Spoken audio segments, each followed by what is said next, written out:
यहां पर परीक्षित जी महाराज ने जो प्रश्न किया है वह प्रश्न केवल अपने कल्याण के लिए नहीं किया। परीक्षित जी महाराज ने जो प्रश्न किया है ये लोक कल्याण का प्रश्न है, सबके लिए प्रश्न किया है। क्या कहा है परीक्षित जी ने प्रश्न किया, म्रियमाणस्य किम कर्तव्यम, मरने वाले को क्या करना चाहिए। अब ये बताओ, मरने वाला कोई एक व्यक्ति है क्या? सबको मरना है, केवल राजा परीक्षित को ही थोड़ी मरना है। ये सार्वभौम प्रश्न है, अकेले एक व्यक्ति के लिए प्रश्न नहीं किया महाराज परीक्षित ने। उन्होंने प्रश्न किया, म्रियमाणस्य किम कर्तव्यम, मरने वाले को क्या करना चाहिए। सुखदेव जी महाराज बड़े प्रसन्न हुए। सुखदेव जी महाराज कहते हैं, परीक्षित बरीयानेशते प्रश्न कतो लोकहितं नृपः आत्मविद सम्यतां पुंसां विश्वक्सेन कथा सुया। वरीयानेशते प्रश्न, आपका जो प्रश्न है वरीयान है, लोकहितार्थ है, उत्तम प्रश्न है। कर्तो लोकहितम नृपः, ये लोकहित का प्रश्न है। और जो भगवान के भक्त होते हैं, धर्मज्ञ होते हैं, ऐसे ही प्रश्न करते हैं। महाराज परीक्षित कहते हैं, देखो मरने वाला प्रत्येक व्यक्ति है, हर जीव मरता है। जो इस मृत्यु लोक में आया है उसे मरना अवश्य पड़ेगा।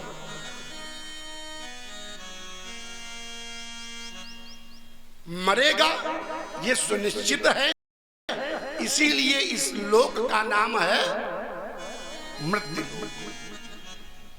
यहां जो भी आया है मरने ही आया है, सबको मरना है। तो कहते हैं यहां के जो जीव हैं और उन जीवों में सर्वश्रेष्ठ जीव है मनुष्य। अन्य जीवों में सबसे अधिक मरने का भय अगर किसी जीव में है तो वो है मनुष्य। तो ये कथा जो भागवत की है ये मनुष्य को मृत्यु के भय से दूर करने वाली है। काल व्याल मुखग्रास त्रास निर्नाश हेतवे श्रीमद् भागवतम शास्त्रम कलौ कीरेण भासितम। कीरेण भासितम सुकीरेण भासितम, अर्थात सुखदेव जी महाराज ने इस काल के भय को दूर करने के लिए भागवत महापुराण की कथा संसार के प्राणियों को सुनाई। बोलिए, संसार के जो मनुष्य है ना, सबसे पहला काम प्रत्येक मरने वाले व्यक्ति को करना ये चाहिए कि अपने मन को भगवान के चरणों में लगा देना चाहिए। प्रश्न किया, म्रियमाणस्य किम कर्तव्यम, मरने वाले को क्या करना चाहिए। तो उत्तर मिला कि मरने वाले व्यक्ति को अपना मन भगवान के चरणों में लगा देना चाहिए। लेकिन ये संभव नहीं हो पा रहा है। सुखदेव जी महाराज कहते हैं, निद्रया हीयते नक्तम विवायेन च वावया दिवाचारते हया राजन कुटुंब भरणेन वा। निद्रया हीयते नक्तम विवायेन च वावया, रात तो विषय वासना में बिता देते हैं, विषय भोग में रात्रि बिताते हैं। और दिवाचार थे हया राजन, और जो बचा दिन मनुष्य के पास में वो सारा दिन धन की हाय हाय में कुटुंब भरणे नवा, कुटुंब के भरण पोषण में सारा दिन व्यतीत कर देते हैं, रात्र विषय वासना में व्यतीत करते हैं, दिन कुटुंब के भरण पोषण में बिता देते हैं। अब बताओ ये मन भगवान के चरणों में कब लगाएंगे?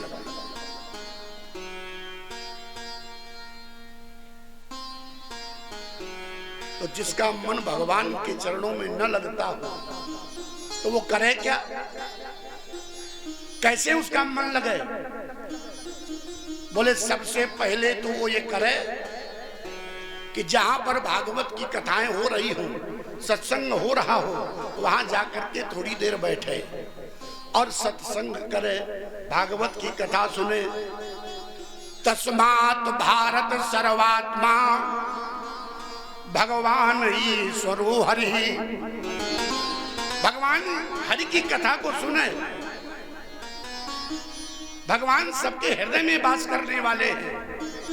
भगवान हरि की कथा को सुने। तस्मात् भारत सर्वात्मा भगवान ईश्वरो हरि। फिर क्या करे? और जब कथाओं को सुनेगा तो सुनने के बाद श्रोतव्य, खूब मन लगा के सुने। और कीर्तितव्य, भगवान की कथा सुनने के बाद भी भगवान के यश का गान करें। यहां से आप लोग कथा सुन के जाओ तो जो लोग कथा नहीं सुनने आए उनको बुलाइए, बैठालिए और आज आपने जो भी कथा में सुना है वो उनको बताइए। आज हमने ये कथा सुनी, आज पंडित जी ने ये कथा सुनाई थी, आज महाराज जी ने इस विषय की चर्चा की थी। भाई भगवान की खूब अच्छी अच्छी चर्चाएं होती हैं, अर्थात भगवान के यश का गान करिए। पहले तो सुने, श्रोतव्य, और फिर कीर्तितव्य, कीर्ति का गान करें। और इसके बाद जब एकांत में लेट जाओ रात में तो स्मर्तव्या चेक्षता भयम। फिर आप भी रात में लेटे लेटे प्रपंच की बातें मत सोचिए, उसी कथा का स्मरण करिए, चिंतन करिए। कितनी अच्छी बात है।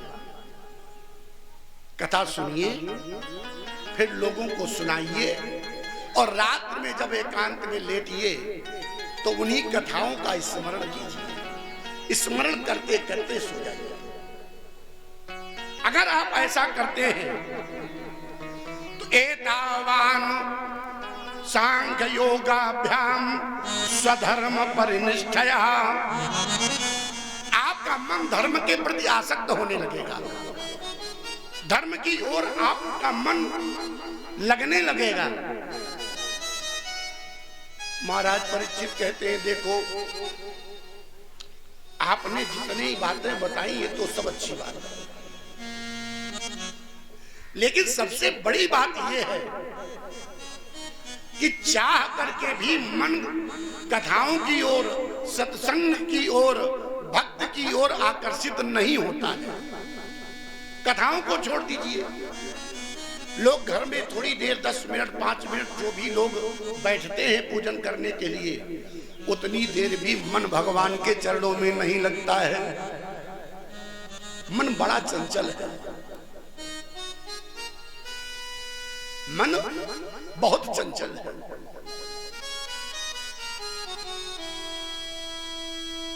मन से अधिक चंचल गति किसी की नहीं। मन जो है,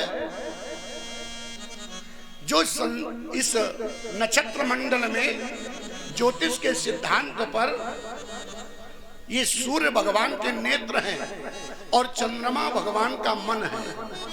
चंद्रमा मनसो जाता चक्षो सूर्यो अजायते। ये नेत्र भगवान सूर्य है और चंद्रमा मन है। सारे ग्रह सौर मंडल में बदलने का समय है। सूर्य 1 माह में अपना स्थान परिवर्तित करता है।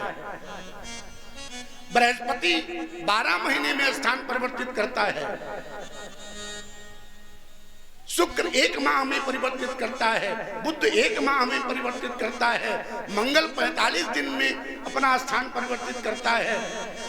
शनि 30 महीने में स्थान परिवर्तित करता है, राहु केतु 18 महीने में स्थान परिवर्तित करते हैं, लेकिन चंद्रमा एक ऐसा ग्रह है जो 2.25 दिन में बदल जाता है। 2.25 दिन, बड़ी तीव्र गति है चंद्रमा की। और ये चंद्रमा ही मन है।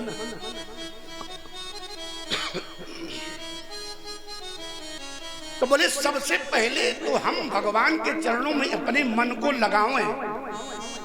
इसके पहले आप वो साधन बताइए जिससे हमारा मन एकाग्र हो सके। जब तक मन एकाग्र नहीं होगा तब तक ये मन हम भगवान के चरणों में लगा नहीं सकते हैं। बोलिए गोविंद भगवान की। तो यहाँ पर सुखदेव जी महाराज ने फिर एक विलक्षण बात बताई है, फिर ये याद रखने वाली बात है। क्या? उन्होंने 4 साधन बताए हैं मन को एकाग्र करने के लिए। जो लोग अपने मन को एकाग्र करना चाहते हो, जिनका मन बहुत चंचल हो, जिनका मन पूजा पाठ में न लगता हो, वो इन 4 साधनों को बड़े ध्यान से सुने, मन एकाग्र हो जाएगा। वो साधन कौन है? कहते जितासनो जित श्वासो जित संगो जितेन्द्रिय स्थूले भगवतो रूपे मना संधारये